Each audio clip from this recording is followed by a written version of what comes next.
നിങ്ങളൊരു പട്ടാളക്കാരനാണ്. അപ്പോൾ നിങ്ങൾക്ക് അതും കഴിഞ്ഞ് അവിടുത്തെ കാര്യവും കഴിഞ്ഞ് വീട്ടിലെ കാര്യവും കഴിഞ്ഞിരുന്ന് മെനക്കെട്ട് പഠിച്ചിട്ടുണ്ടെങ്കിൽ ആ മെയിൻ ലിസ്റ്റിൽ എത്തിച്ചേർന്നിട്ടാണ് ഏറ്റവും നല്ല റാങ്ക് കിട്ടിയത്.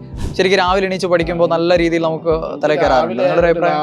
4:30 തൊട്ട് ഒരു 6:30 വരെ ഡീറ്റെയിൽ ആയിട്ട് പഠിക്കുന്ന വേണം. അല്ലെങ്കിൽ നമ്മൾ ഒതുങ്ങി പഠിച്ചു കഴിഞ്ഞാൽ ഈ സ്റ്റേറ്റ്മെന്റ് വൈസ് ചോദ്യങ്ങൾ നമുക്ക് അറ്റൻഡ് ചെയ്യാൻ ബുദ്ധിമുട്ടുണ്ടാവും.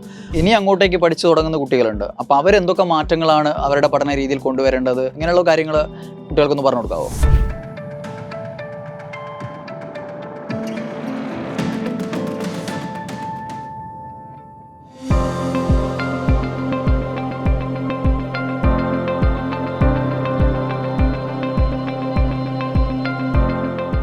നമസ്കാരം. ഞാനിപ്പോൾ എത്തിയിരിക്കുന്നത് കോഴിക്കോട് ജില്ലയിലെ പുറക്കാട് നമ്മുടെ പ്രിയപ്പെട്ട സുജേഷ് സാറിൻ്റെ നാട്ടിലേക്കാണ്. നാട്ടിലേക്ക് വരാൻ ഒരു കാരണവുമുണ്ട്. 2 പ്രധാന വ്യക്തിത്വങ്ങളെ അഭിനന്ദിക്കാനും ഒന്ന് പരിചയപ്പെടാനും വന്നതാണ്. ഇപ്പം നടന്ന കുറേ പരീക്ഷകളിൽ 1-ാം റാങ്ക് ഉൾപ്പെടെ ഏറ്റവും മികച്ച റാങ്കുകൾ നേടിയ 2 വ്യക്തിത്വങ്ങളെയാണ് നിങ്ങളെ ഒന്ന് കാണിക്കാൻ പോകുന്നത്. നമുക്ക് അവരെ ഒന്ന് പരിചയപ്പെടാം. നമസ്കാരം, ഞാൻ രാകേഷ്. കോഴിക്കോട് പയ്യോളിയാണ് എൻ്റെ സ്വദേശം.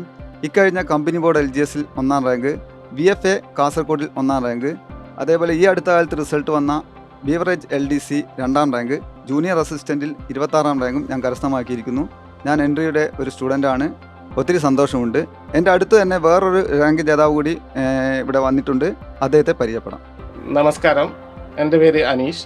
എൻ്റെ വീട് കോഴിക്കോടിനടുത്തുള്ള ബാലുശ്ശേരിയിലാണ്.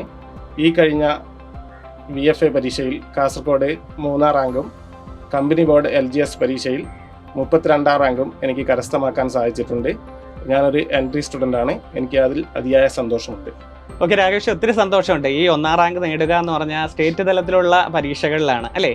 കമ്പനി ബോർഡിൽ 1-ാം റാങ്ക് കിട്ടി, വെബ്കോയിൽ 2-ാം റാങ്ക് കിട്ടി, അതുപോലെ VFOയിൽ. അത് വളരെയധികം സന്തോഷമാണ്. ആ ഒരു റാങ്കുകൾ വാരിക്കുട്ടി, അത് നമ്മൾ ഓരോ സ്റ്റുഡൻസും ആഗ്രഹിച്ച അതാണ്, എനിക്ക് ഏറ്റവും നല്ല റാങ്ക് വേണം എന്നുള്ളത്. അതിപ്പോൾ രാകേഷിന് സഫലമായിരിക്കും അല്ലേ? ഇതിന് പിന്നിൽ ഒത്തിരി പ്രയത്നം ഉണ്ടായിരിക്കും. ചുമ്മാ ഒന്നും കിട്ടത്തില്ലല്ലോ. കൊറോണ സമയത്തിന് മുമ്പേ നിങ്ങൾ തുടങ്ങിയതായിരിക്കും. ഒന്നാമത് നിങ്ങളൊരു പട്ടാളക്കാരനാണ്. അപ്പോൾ നിങ്ങൾക്ക് അതും കഴിഞ്ഞ് അവിടുത്തെ കാര്യവും കഴിഞ്ഞ് വീട്ടിലെ കാര്യവും കഴിഞ്ഞിരുന്ന് മെനക്കെട്ട് പഠിച്ചിട്ടുണ്ടെങ്കിൽ ആ മെയിൻ ലിസ്റ്റിൽ എത്തിച്ചേർന്നിട്ടാണ് ഏറ്റവും നല്ല റാങ്ക് കിട്ടിയത്. അതിൽ അഭിമാനമാണ് ഞങ്ങൾക്ക് വന്നത്. ആ പഠിത്ത സ്റ്റൈല്, ആ ഒരു ഇത്രയും ഏജിൽ പഠിക്കുക എന്ന് പറയുന്നത് തന്നെ വളരെ ബുദ്ധിമുട്ടാണ് പട്ടാളക്കാരെ സംബന്ധിച്ചിടത്തോളം. വളരെ കുറച്ച് പേരെ ഇതിന് മെനക്കെടത്തുള്ളൂ PSC.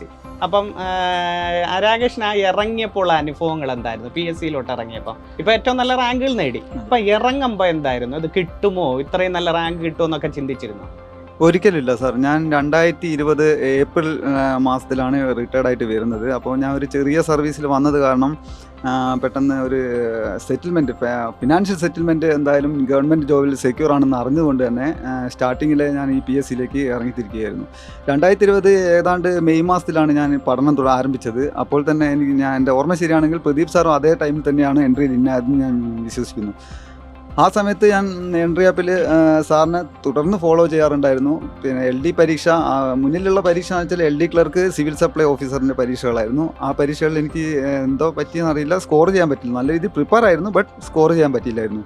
പിന്നീട് വീണ്ടും ഒരു ഷട്ട് ഡൗൺ ചെയ്തു, ഒരു 1 വീക്ക് ഷട്ട് ഡൗൺ ചെയ്ത് വീണ്ടും എങ്ങനെ അതിനെ സ്കോർ ചെയ്യാൻ, എവിടെയാണ് പാളിപ്പോയത്, ഏതാണ് എൻ്റെ മിസ്റ്റേക്ക് പറ്റിയ ഏരിയകൾ, അങ്ങനെ ഒന്ന് അവലോകനം ചെയ്ത് വീണ്ടും ഈ പാഠപുസ്തകത്തിലെ ചോദ്യങ്ങൾ വല്ലാതെ കടന്നു കയറി വരുമ്പോൾ നമ്മൾ ഈ ടച്ച് വിട്ടിട്ടുള്ള ഒരു പ്രശ്നം ഉണ്ടായിരുന്നു. അതായത് 17-20 ഇയേഴ്സിൻ്റെ അടുത്ത് ബുക്കുകളായിട്ട് യാതൊരു ബന്ധവുമില്ല.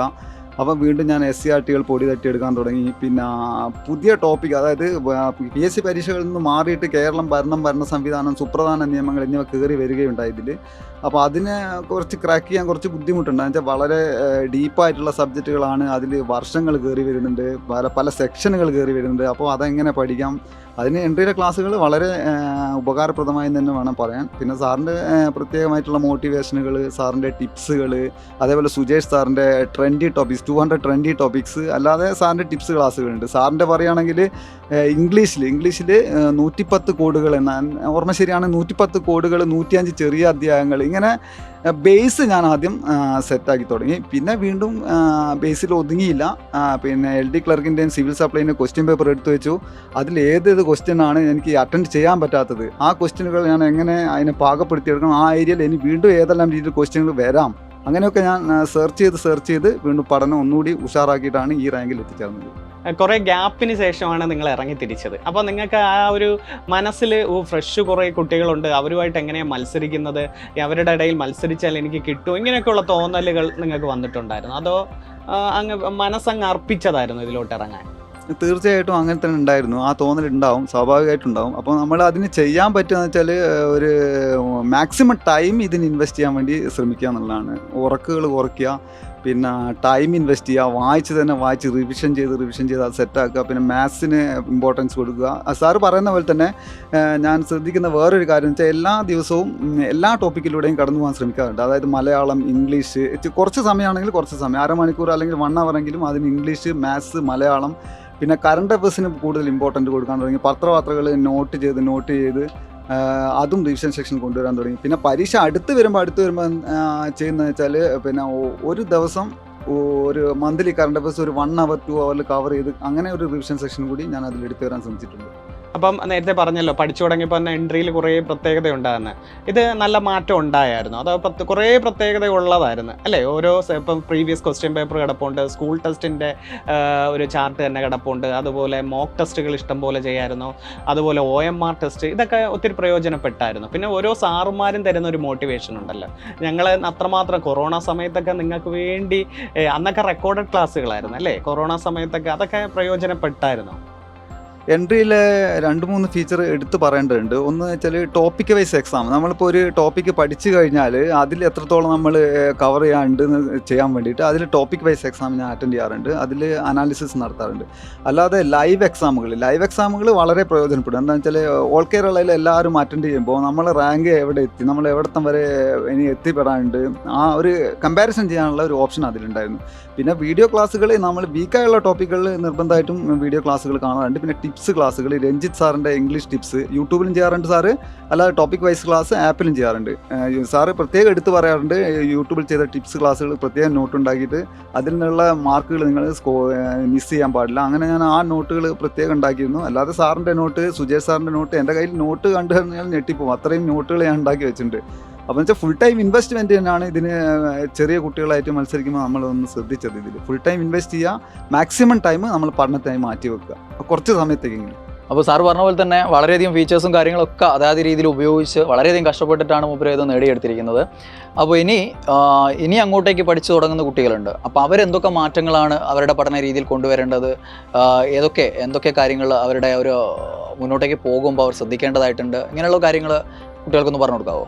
തീർച്ചയായും പറയാം. അത് വെച്ചാൽ ഇപ്പോൾ ടോപ്പിക് വൈസുള്ള പഠനങ്ങൾ സിലബസ് ഏതായാലും എക്സാം ഓറിയൻറ്റഡ് ആയിട്ട് സിലബസ് അവർ PSC മുൻകൂട്ടി ഇറക്കുന്നുണ്ട്. അപ്പോൾ ആ സിലബസിൽ നിന്നുകൊണ്ട് ആ ടോപ്പിക്കുകൾ ഡീറ്റെയിൽ ആയിട്ട് പഠിക്കുക വേണം. അല്ലെങ്കിൽ നമ്മൾ ഒതുങ്ങി പഠിച്ചു കഴിഞ്ഞാൽ ഈ സ്റ്റേറ്റ്മെൻറ്റ് വൈസ് ചോദ്യങ്ങൾ നമുക്ക് അറ്റൻഡ് ചെയ്യാൻ ബുദ്ധിമുട്ടുണ്ടാകും. അപ്പോൾ ഡീറ്റെയിൽ പഠനം നിർബന്ധമാണ്. പക്ഷേ ടോപ്പിക്കിന് പുറത്തേക്ക് പോകേണ്ട ആവശ്യമില്ല. ആ ടോപ്പിക്കിൽ ഒതുങ്ങിക്കൊണ്ട് ആ ടോപ്പിക്കിൽ ഇറങ്ങി പഠിക്കുക, എത്ര ഇറങ്ങാൻ പറ്റുമോ അത്ര ഇറങ്ങാൻ പറ്റുക. ഏതെല്ലാം സോഴ്സുകൾ നമുക്ക് കിട്ടുന്നുണ്ട് ആ സോഴ്സുകളിൽ ഉപയോഗപ്പെടുത്തുക. അത് യൂട്യൂബ് ആയാലും ആപ്പായാലും ശരി, അല്ലെങ്കിൽ പബ്ലിക്കേഷൻസ് ആയാലും ശരി, മാക്സിമം നമ്മൾ ഡീറ്റെയിൽ ചെയ്ത് പഠിച്ച് തന്നെ മുന്നേറണം. ഇല്ലെങ്കിൽ നമ്മൾ പല എക്സാമുകളും തട്ടി വീഴാനുള്ള സാധ്യതയുണ്ട്.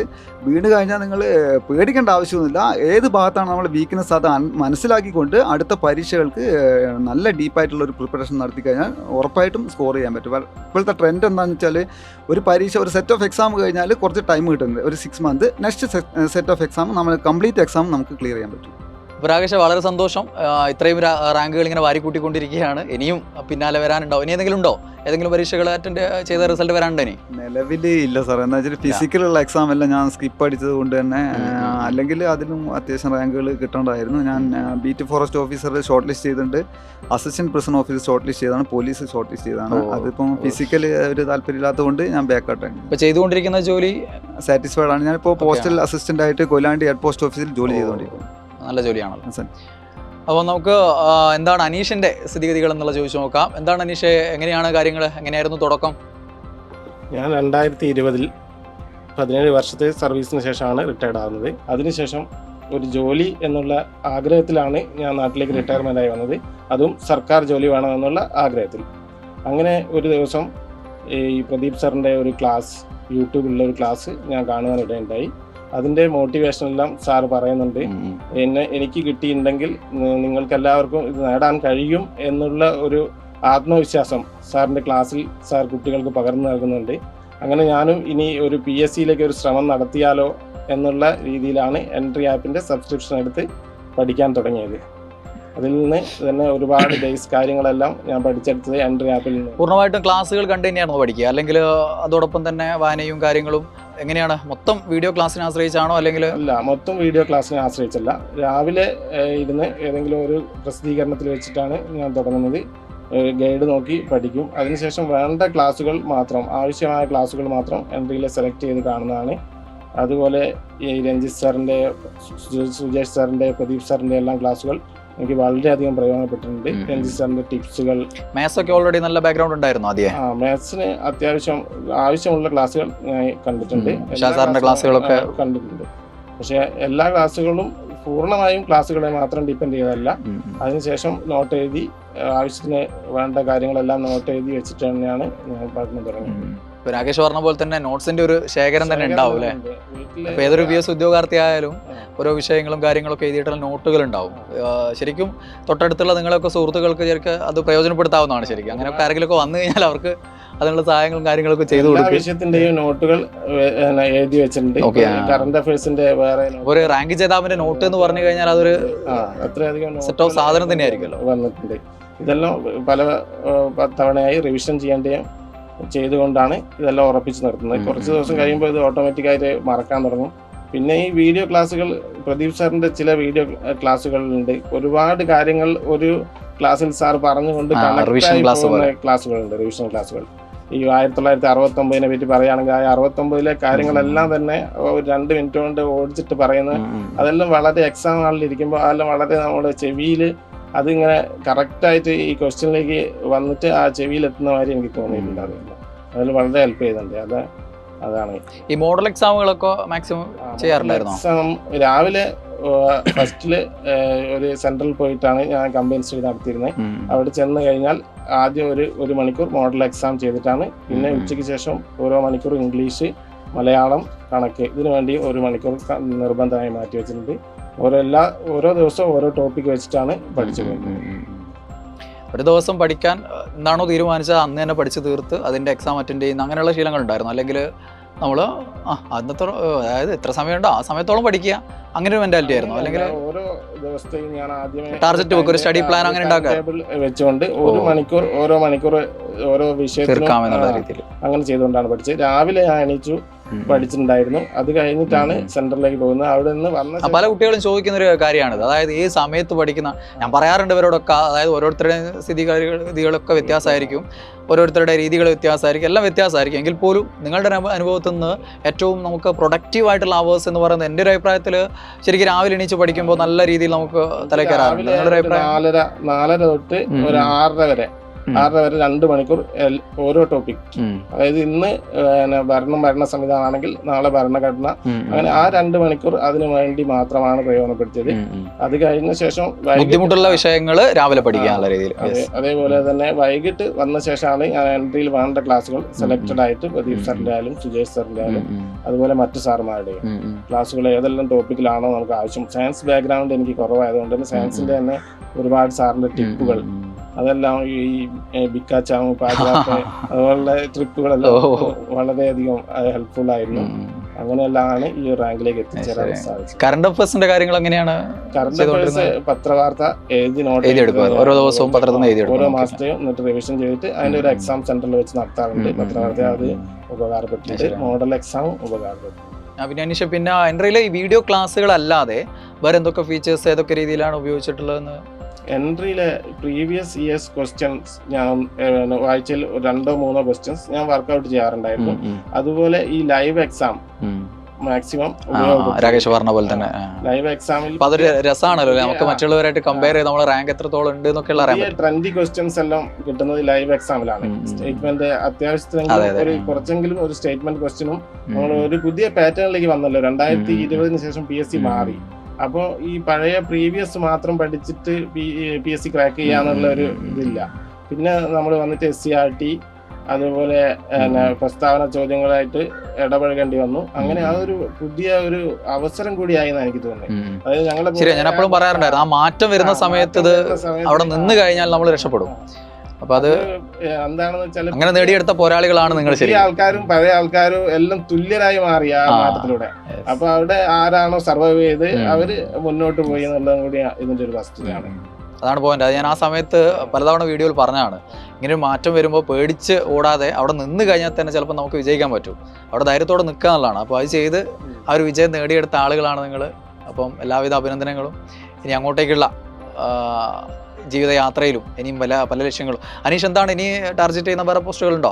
ഞാൻ ഇപ്പോൾ വർക്ക് ചെയ്യുന്നുണ്ട് ഇവിടെ ടെക്സ്റ്റൈൽ ഡിപ്പാർട്ട്മെന്റിൽ MTS ആയി വർക്ക് ചെയ്യുന്നുണ്ട്. ഇനിയിപ്പോൾ ജൂനിയർ അസിസ്റ്റന്റിന്റെ ഒരു റാങ്ക് ലിസ്റ്റ് വരാനുണ്ട് അല്ലേ? VFA ഇനിയിപ്പം കാസർഗോഡ് പോകാൻ സാധ്യതയുണ്ടോ? ഇപ്പോഴത്തെ സാഹചര്യത്തിൽ സാധ്യത കുറവാണ്. പ്രതീക്ഷിക്കുന്നതിന് ഇപ്പോൾ ജൂനിയർ അസിസ്റ്റന്റ് ആണ് അല്ലേ? KSFE എല്ലാം കിട്ടിയാൽ. പിന്നെ നെഗറ്റീവ് പറയുന്ന ഒരു കൂടുതൽ ആൾക്കാരും നമ്മൾ ഡീമോട്ടിവേറ്റ് ചെയ്യുന്ന ഒരുപാട് ആൾക്കാരുണ്ടാവും ഇതിലേക്ക് ഇറങ്ങിത്തിരിക്കുമ്പോൾ. ഇനി ഈ ഒരു പ്രായത്തിൽ നടക്കുമോ, എങ്ങനെയാണ്, എന്തായി, ഇപ്പോൾ റാങ്ക് ലിസ്റ്റ് എത്തിയോ, ഇത് ദിവസവും വൈകുന്നേരമെല്ലാം കാണുമ്പോൾ നമ്മളോട് ചോദിക്കുന്ന ഒരുപാട് ആൾക്കാരുണ്ടാവും. അതായത് അവരുടെ ഉള്ളിലുണ്ടാവും ഇത്രയും ഏജ് ആയിട്ടും നമുക്ക് നേടാൻ കഴിയുമോ എന്നല്ല. അത് അവരെ ഒന്ന് കാണിച്ചു കൊടുക്കേണ്ടതും ഒരാവശ്യം തന്നെയായിരുന്നു. ഇതിപ്പോൾ ആർക്കും വർക്ക് ചെയ്താൽ കിട്ടും. ഇനിയുള്ള പുതിയ ആൾക്കാർക്കും എല്ലാം എങ്ങനെയാണെങ്കിലും നമ്മൾ പഠിച്ചെടുത്താൽ ഇത് നമുക്ക് ഈസിയായി ഒരു 2 കൊല്ലമെങ്കിലും ഇതിനായിട്ട് 24 മണിക്കൂറിലൊരു 12-13 മണിക്കൂർ വരെ മെനക്കെട്ടാൽ ക്രാക്ക് ചെയ്യാൻ പറ്റും. വേറെ ഒരുപാട് കാര്യങ്ങൾ മിസ്സാവും ഇതിൻ്റെ ഇടയ്ക്ക്. അതായത് ചില ഫംഗ്ഷൻ അറ്റൻഡ് ചെയ്യാൻ പറ്റിയെന്ന് വരില്ല. അപ്പൊ അതെല്ലാം ഒരു കാര്യമാക്കാണ്ട് നമ്മളെ ലക്ഷ്യത്തിലെത്തുക എന്നുള്ള ഒരു ഇത് വെച്ച് ലക്ഷ്യത്തിലെത്തുന്നവരെ കുറച്ച് കാര്യങ്ങളൊക്കെ നമ്മൾ മാറ്റി വെക്കുക, സമയത്തിന് വേണ്ടി നീക്കി വെക്കുക എന്നുള്ളതാണ്. ഒത്തിരി സന്തോഷം അല്ലേ ഇവരുടെ വാക്കുകളൊക്കെ കേൾക്കുമ്പോഴും. അധ്യാപകൻ എന്ന നിലയിൽ നമുക്കും അഭിമാനമാണ്. ഞാനും വളരെ സന്തോഷമാണ് സാറ് നാട്ടിലെത്തി. നാട്ടുകാരായിട്ടുള്ള 2 പിന്നെ ഇവർ പറയുന്ന ഒരു കാര്യമുണ്ട്, എപ്പോഴും ഒന്നിൽ മാത്രം കേന്ദ്രീകരിക്കാതെ അവരുടേതും കൂടെ കുറേ ലക്ഷ്യങ്ങളുണ്ട്. അവരുടേതായ പഠിത്തത്തിന് വേണ്ടി അവർ മാറ്റിവെച്ചു. അവരെ ഡീമോട്ടിവേറ്റ് ചെയ്യുന്ന കുറേ കാര്യങ്ങൾ വന്നിട്ട് അവർ മുന്നേറി. ആ ഒരു കാര്യം അവർ കുറേ ഫങ്ഷൻസുകളൊക്കെ അവർ മാറ്റിവെച്ചു അവരുടെ ജീവിതത്തിൽ കുറേ നാളത്തേക്ക്. അതുകൊണ്ട് അവരുടെ ജീവിതം ഇപ്പം ഏറ്റവും നല്ല റാങ്കുകളും കൊടുത്തു. അതാ ഒരു വർഷത്തേക്ക് ഒരുവിധം ഒഴിവാക്കി പഠിക്കുക, ഒഴിവാക്കി ഫങ്ഷൻസുകൾ ഒഴിവാക്കാൻ പറ്റാത്തത് മാത്രം പോയിട്ട് ബാക്കിയെല്ലാം ഫുൾ ടൈം മാറ്റി വെച്ചിട്ട് പഠിച്ചത് കൊണ്ടായിരിക്കും ദൈവം ഇത്രയും കൂടുതൽ തന്നെ നമുക്ക് മനസ്സിലാവും അവരുടെ ആ ഒരു പഠിത്ത സ്റ്റൈല് കൊണ്ടുവന്നത്. ഒത്തിരി സന്തോഷമുണ്ട് ഇതൊക്കെ കേൾക്കുമ്പം.